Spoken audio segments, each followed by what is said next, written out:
ಮುಖ್ಯಮಂತ್ರಿ ಸಿದ್ದರಾಮಯ್ಯವರು ತಮ್ಮ ಮುಖ್ಯಮಂತ್ರಿ ಪದವಿಗೆ ಕಂಟಕ ಬಂದಾಗಲೆಲ್ಲ ಇದ್ದಕ್ಕಿದ್ದಂತೆ ಅಹಿಂದ ಅನ್ನೋ ಬ್ರಹ್ಮಾಸ್ತ್ರವನ್ನು ಬಿಡ್ತಾ ಇರ್ತಾರೆ. ಮುಖ್ಯಮಂತ್ರಿ ಯಾರಾಗಬೇಕು ಅನ್ನೋ ಪ್ರಶ್ನೆ ಉದ್ಭವಿಸಿದಾಗಲೇ ಈ ಸರ್ಕಾರ ಅಭದ್ರತೆಯಿಂದ ಅಲಗಾಡಲಿಕ್ಕೆ ಶುರುವಾಗಿತ್ತು. ಅವರಿಬ್ಬರ ನಡುವಿನ ಹಗ್ಗ ಜಗ್ಗಾಟ ವಿಕೋಪಕ್ಕೆ ಹೋಗಿದೆ. ಕಾಂಗ್ರೆಸ್ ಪಕ್ಷದ ಬೇರೆ ಬೇರೆ ಬಣಗಳ ಶಾಸಕರುಗಳು, ಸಚಿವರುಗಳು ತದ್ವಿರುದ್ಧವಾದ ಹೇಳಿಕೆಗಳನ್ನು ಬಿತ್ತರಿಸ್ತಾ ಇದ್ದಾರೆ. ಈ ಅಹಿಂದ ಮತ್ತು ಅಹಿಂದೇತರ ಅನ್ನೋ ವರ್ಗೀಕರಣವೇ ಎಷ್ಟು ಕೃತಕವಾಗಿದೆ. ಸರ್ವ ಜನಾಂಗಗಳ ಶಾಂತಿಯ ಕೂಟವಾಗಬೇಕಾಗಿದ್ದ ಕರ್ನಾಟಕ ಸರ್ವ ಜನಾಂಗಗಳ ಜಾತಿವಾದಿಗಳ ಒಕ್ಕೂಟ ಆಗೋಗ್ಬಿಟ್ಟಿದೆ. ಅಹಿಂದೇತರರು ಮನುಷ್ಯರೇ ಅಲ್ವೇ ತಮ್ಮ ಪ್ರಕಾರ? ನಿಮ್ಮ ಆಪ್ತ ಸಹಾಯಕರೇ ಒಕ್ಕಲಿಗ ಜನಾಂಗದವರನ್ನು ನಿಮ್ಮ ಮರೆತುಬಿಟ್ರೆ 2.5 ವರ್ಷ ಸಿದ್ದರಾಮಯ್ಯನವರು ಮುಖ್ಯಮಂತ್ರಿಯಾಗಿ ಮುಂದುವರಿತಾರ ಅಥವಾ DK ಶಿವಕುಮಾರ್ಗೆ ಅಧಿಕಾರ ಹಸ್ತಾಂತರವಾಗುತ್ತಾ?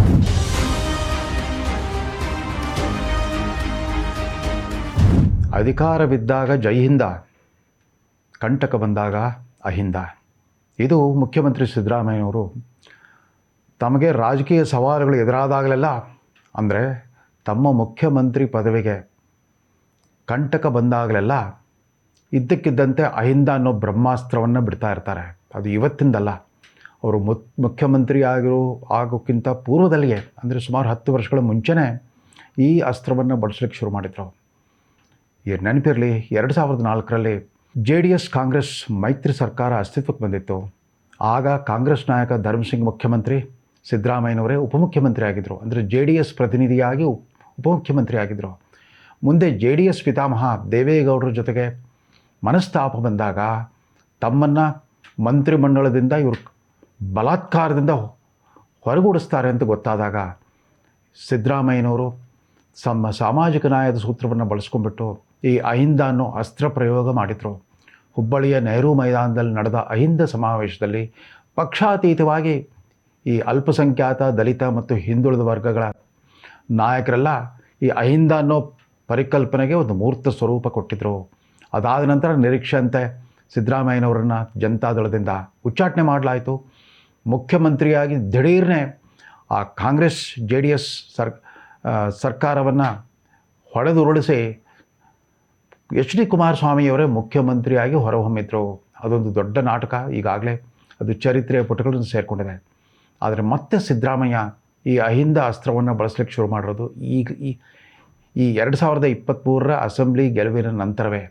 ಯಾಕೆಂತಂದರೆ ಅದ್ಯಾಕೋ 136 ಸೀಟುಗಳ ಸುಭದ್ರ ಬಹುಮತದಿಂದ ಈ ಸರ್ಕಾರ ಆರಂಭದ ಕ್ಷಣದಿಂದಲೇ, ಅಂದರೆ ಹೆರಿಗೆ ಸಂದರ್ಭದಲ್ಲೇ ಒಂಥರ ಅದು ಗಜಪ್ರಸವದಂತ ಆಗೋಗ್ಬಿಡ್ತು. ಮುಖ್ಯಮಂತ್ರಿ ಯಾರಾಗಬೇಕು ಅನ್ನೋ ಪ್ರಶ್ನೆ ಉದ್ಭವಿಸಿದಾಗಲೇ ಈ ಸರ್ಕಾರ ಅಭದ್ರತೆಯಿಂದ ಅಲಗಾಡಲಿಕ್ಕೆ ಶುರುವಾಗಿತ್ತು. ಯಾಕೆಂತಂದರೆ ಹಿಂದಿನ 2013ರಿಂದ 2018ರ ಅವಧಿಯಲ್ಲಿ ಸಿದ್ದರಾಮಯ್ಯನವರು ಪ್ರಶ್ನಾತೀತ ನಾಯಕರಾಗಿದ್ದರು. ಅವತ್ತು ಯಾವುದೇ ಡೆಪ್ಟಿ ಚೀಫ್ ಮಿನಿಸ್ಟರ್ ಇರಲೇ ಇಲ್ಲ. ಸ್ವತಃ DK ಶಿವಕುಮಾರ್ ಅವರೇ ಮಂತ್ರಿ ಅನಿಸ್ಕೊಳ್ಳೋದಕ್ಕೆ 9-10 ತಿಂಗಳು ಕಾಯಬೇಕಾಗಿ ಬಂತು. ಸೋನಿಯಾ ಗಾಂಧಿಯವರ ಮಧ್ಯಸ್ಥಿಕೆಯನ್ನು, ಅವರ ಕೃಪಾ ಕಟಾಕ್ಷದಿಂದ ಮಂತ್ರಿಯಾಗಿ ಬಲಾತ್ಕಾರದಿಂದ ಸಚಿವ ಸಂಪುಟವನ್ನು ಸೇರಿಕೊಳ್ಬೇಕಾದಂಥ ಸನ್ನಿವೇಶ ಇತ್ತು. ಯಾರೂ ಸಿದ್ದರಾಮಯ್ಯನವರ ನಾಯಕತ್ವನ ಪ್ರಶ್ನಿಸ್ತಿರಲಿಲ್ಲ. ಆದರೆ ಅದಾದ ನಂತರದ ವಿದ್ಯಮಾನಗಳಿಂದಾಗಿ 2023ರಲ್ಲಿ DK ಶಿವಕುಮಾರ್ ಪ್ರದೇಶ್ ಕಾಂಗ್ರೆಸ್ ಅಧ್ಯಕ್ಷರಾಗಿದ್ದರು. ತಮ್ಮ ಅಧ್ಯಕ್ಷತೆಯಲ್ಲೇ ಮಂಕಾಗಿದ್ದ ಕಾಂಗ್ರೆಸ್ಗೆ ಹೊಸ ಚೈತನ್ಯ ಕೊಟ್ಟಿದ್ದಾನೆ. 136 ಮತಗಳ ಸುಭದ್ರ ಬಹುಮತ ಬರಲಿಕ್ಕೆ ನನ್ನದು ದೊಡ್ಡ ಕೊಡುಗೆ ಇದೆ. ಪಕ್ಷಕ್ಕಾಗಿ ಪರಿಶ್ರಮ ಪಟ್ಟಿದ್ದಾನೆ. ಪರಿಶ್ರಮವಿದ್ದಲ್ಲಿ ಪ್ರತಿಫಲ, ಭಕ್ತನಿದ್ದಲ್ಲಿ ಭಗವಂತ ಇತ್ಯಾದಿ ತಮ್ಮ ತೊಳಲಾಟವನ್ನು ಬೇರೆ ಬೇರೆ ರೀತಿಯಲ್ಲಿ ವ್ಯಕ್ತಪಡಿಸ್ಲಿಕ್ಕೆ ಶುರು ಮಾಡಿದರು. ಕಡೆಗೂ ಕೂಡ ಹೈಕಮಾಂಡ್ ಆದೇಶಕ್ಕೆ ತಲೆಬಾಗ್ಬಿಟ್ಟು ಸಿದ್ದರಾಮಯ್ಯನವರು ಮುಖ್ಯಮಂತ್ರಿ ಆದರು, ಉಪಮುಖ್ಯಮಂತ್ರಿ ಆದರು. ಆ ಕ್ಷಣದಿಂದಲೇ ಶುರುವಾಗಿತ್ತು ಈ ಶಿವಕುಮಾರರ ಬಿಡಾರದಲ್ಲಿ 2.5 ವರ್ಷಗಳ ಅಧಿಕಾರ ಹಂಚಿಕೆ ಒಪ್ಪಂದ ಆಗಿದೆ, ಒಳ ಒಪ್ಪಂದ ಆಗಿದೆ ಅನ್ನೋ ಶುರುವಾಗಿತ್ತು. ಆ 2.5 ವರ್ಷಗಳು ಪೂರ್ಣಗೊಳ್ಳುವ ಮುಹೂರ್ತ ಇದೇ ನವೆಂಬರ್ ತಿಂಗಳಲ್ಲಿ ಬಂದಿರೋದ್ರಿಂದ ಅವರಿಬ್ಬರ ನಡುವಿನ ಹಗ್ಗ ಜಗ್ಗಾಟ ವಿಕೋಪಕ್ಕೆ ಹೋಗಿದೆ. ಪ್ರತಿನಿತ್ಯ ಕಾಂಗ್ರೆಸ್ ಪಕ್ಷದ ಬೇರೆ ಬೇರೆ ಬಣಗಳ ಶಾಸಕರುಗಳು, ಸಚಿವರುಗಳು ತದ್ವಿರುದ್ಧವಾದ ಹೇಳಿಕೆಗಳನ್ನು ಬಿತ್ತರಿಸ್ತಾ ಇದ್ದಾರೆ. ಅನೇಕರು ಅಡ್ಡಗೋಡೆ ಮೇಲೆ ದೀಪ ಬಿಟ್ಟಂತೆ ಮಾತಾಡ್ತಾ ಇದ್ದಾರೆ. ಯಾರೂ ಕೂಡ 2.5 ವರ್ಷ ಸಿದ್ದರಾಮಯ್ಯನವರು ಮುಖ್ಯಮಂತ್ರಿಯಾಗಿ ಮುಂದುವರಿತಾರಾ ಅಥವಾ DK ಶಿವಕುಮಾರ್ಗೆ ಅಧಿಕಾರ ಹಸ್ತಾಂತರವಾಗುತ್ತಾ? ಈ ಪ್ರಶ್ನೆಯನ್ನು ಇಟ್ಕೊಂಡ್ಬಿಟ್ಟು ಮನಸೋ ಇಚ್ಛೆ ಹೇಳಿಕೆಗಳನ್ನು ಕೊಡ್ತಾ ಇರೋದ್ರಿಂದ ಸಿದ್ದರಾಮಯ್ಯನವರು ಯಥಾ ಪ್ರಕಾರ ಮತ್ತೆ ತಮ್ಮ ಅಹಿಂದ ಸಮುದಾಯಗಳನ್ನು ಜಾಗೃತಗೊಳಿಸೋದ್ರ ಮೂಲಕ ಕಾಂಗ್ರೆಸ್ ಹೈಕಮಾಂಡ್ಗೂ ಮತ್ತು DK ಶಿವಕುಮಾರ್ ಬಣಕ್ಕೂ ಕೂಡ ಒಂದು ಎಚ್ಚರಿಕೆ ಸಂದೇಶ ಕೊಡ್ತಾ ಇದ್ದಾರೆ. ಅಂದಾಗಿ ಸಿದ್ದರಾಮಯ್ಯನವ್ರನ್ನ ಅವರ ಬೆಂಬಲಿಗರೆಲ್ಲ ಬೆಂಬಲಿಗರೆಲ್ಲ ಪದೇ ಪದೇ ಅವರು ಅಹಿಂದ ಸಮುದಾಯಗಳ ನಾಯಕರು, ಅಹಿಂದ ಸಮುದಾಯವೇ ಶೇಕಡ 80ರಷ್ಟಿದೆ, ಈ ರಾಜ್ಯದ ಜನಸಂಖ್ಯೆ 80ರಷ್ಟಿದೆ, ಅವರೇ ಮುಖ್ಯಮಂತ್ರಿ ಆಗಿರಬೇಕು, ನಮ್ಮ ಆಶಯಗಳು ಈಡೇರಬೇಕು ಅಂದರೆ ಅವರೇ ಇರಬೇಕು, ನಮಗೆ ನ್ಯಾಯ ಸಿಗಬೇಕಂದ್ರೆ ಅವರೇ ಇರಬೇಕು ಅಂತ ಶುರು ಮಾಡ್ತಾರೆ.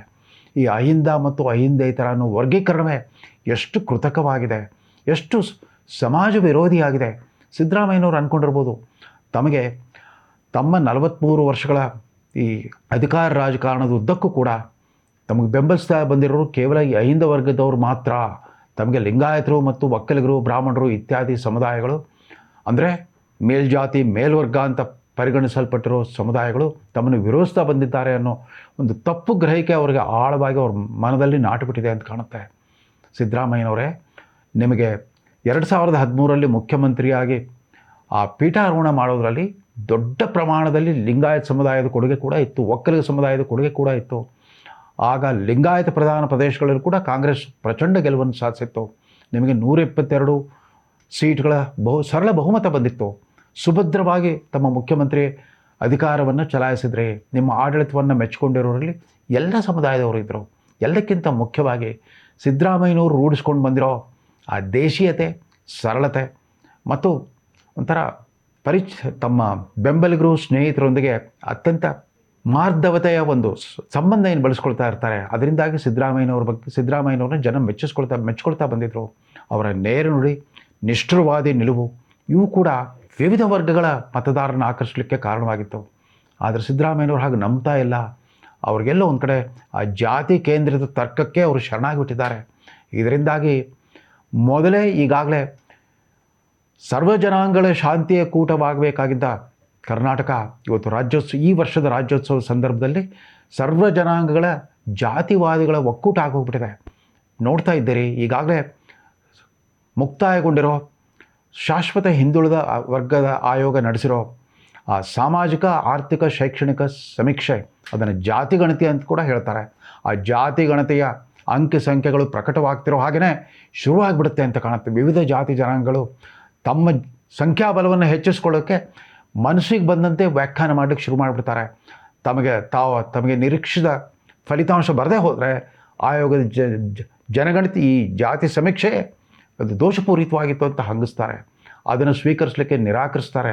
ಅದನ್ನು ಅನುಮೋದಿಸಲಿಕ್ಕೆ ಕಾಂಗ್ರೆಸ್ ಪಕ್ಷದ ಒಳಗಡೆ ಜಾತಿವಾರು ಬಡದಾಟ ಶುರುವಾಗ್ಬಿಡುತ್ತೆ.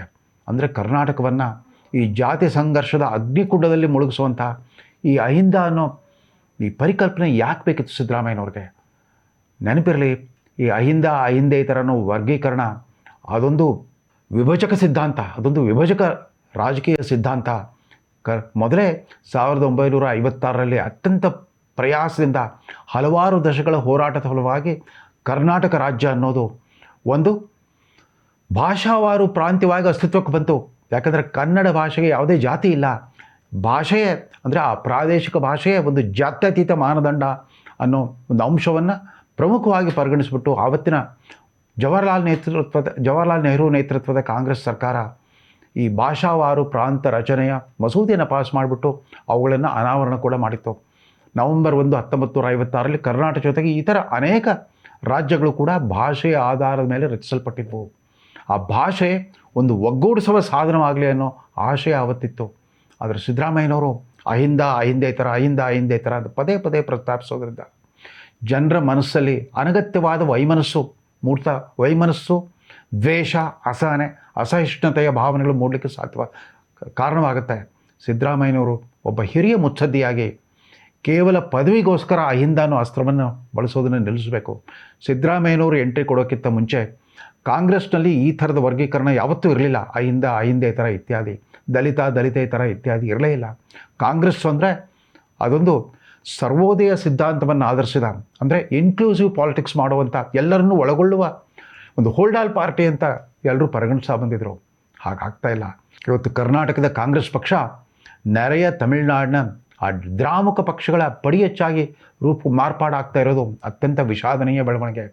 ಅಲ್ಲಿ DMK ಸೂತ್ರವೇ, ಅಂದರೆ 58 ವರ್ಷಗಳ ಹಿಂದೆ ತಮಿಳುನಾಡಿನಲ್ಲಿ ಕಾಂಗ್ರೆಸ್ಸನ್ನು ಧೂಳಿಪಡಿ ಮಾಡಿದ ಆ ಸಿದ್ಧಾಂತಗಳು, ಆ 2 ಅಂಶದ ಸಿದ್ಧಾಂತಗಳು, ಒಂದು ಬ್ರಾಹ್ಮಣ ನಿಂದನೆ, ಮತ್ತೊಂದು ಹಿಂದಿ ವಿರೋಧ, ಅಂದರೆ ಜಾತಿ ನಿಂದನೆ ಮತ್ತು ಭಾಷಾ ವಿರೋಧ. ಇವೆರಡನ್ನೇ ಇಟ್ಕೊಂಡ್ಬಿಟ್ಟು ಕಾಂಗ್ರೆಸ್ಸನ್ನು ಧೂಳಿಪಟ ಮಾಡಿದ ಆ ದ್ರಾವಕ ಪಕ್ಷಗಳು ಏನು ಸಾಧಿಸಿದ್ರು, ತಮಿಳುನಾಡಿನ ಜನಸಾಮಾನ್ಯರಿಗೆ ಯಾವ ನ್ಯಾಯವನ್ನು ಒದಗಿಸಿದ್ರು, ಅಲ್ಲಿರುವಷ್ಟು ದುರಾಡಳಿತ, ಭ್ರಷ್ಟಾಚಾರ, ಕುಟುಂಬ ರಾಜಕಾರಣದ ಕಪಿಮುಷ್ಟಿಯಿಂದ ಅಲ್ಲಿನ ತಮಿಳುನಾಡಿನ ಜನಕ್ಕೆ ಮುಕ್ತಿ ಸಿಗೋ ದಿನಗಳೇ ಕಾಣಿಸ್ತಾ ಇಲ್ಲ. ಅದನ್ಯಾಕೆ ತಾವು ಅನುಕರಿಸ್ಲಿಕ್ಕೆ ಹೊರಟಿದ್ದೀರಿ? ಈಗಾಗಲೇ ರಾಷ್ಟ್ರೀಯ ಶಿಕ್ಷಣ ನೀತಿಯನ್ನು ಧಿಕ್ಕರಿಸಿದ್ರಿ, ಇದೀಗ ತಮ್ಮ ಒಡ್ಡೋಲಗದ ಬುದ್ಧಿಜೀವಿಗಳು ಆಗ್ರಹಿಸಿದ್ದಾರೆ ಅಂತಂದ್ಬಿಟ್ಟು ಶಿಕ್ಷಣ ವ್ಯವಸ್ಥೆಯಲ್ಲಿ, ಶಾಲಾ ಶಿಕ್ಷಣದಲ್ಲಿ ತ್ರಿಭಾಷಾ ಸೂತ್ರದ ಬದಲು ದ್ವಿಭಾಷಾ ಸೂತ್ರವನ್ನು ಅಳವಡಿಸೋ ಚಿಂತನೆಯನ್ನು ನಡೆಸಿದ್ದಾರೆ.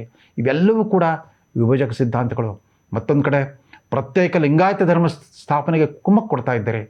ಅದರ ಜೊತೆಗೆ ದಲಿತ ಸಮುದಾಯದಲ್ಲಿ ಶುರುವಾಗಿರೋ ಆ ಒಳ ಮೀಸಲಾತಿಯ ಆಗ್ರಹ ಏನಿದೆ ಅದಕ್ಕೂ ಕೂಡ ಸೂಕ್ತವಾಗಿ ಸ್ಪಂದಿಸ್ತಾನೆ ಅಲ್ಲೂ ಕೂಡ ಜಾತಿ ಸಮೀಕರಣದ ಹೊಯ್ದಾಟದಲ್ಲಿ ಸಿಲುಕಿದ್ದೀರಿ.